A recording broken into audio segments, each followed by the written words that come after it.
Hi, I'm Skylar. By default, iPhone will play a tone twice when you receive a message. If you want it to play just once, follow along. Press your home button and slide to unlock.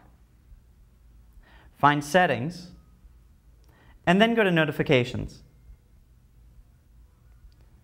Scroll down and tap Messages. From Messages, scroll down until you see Repeat Alert.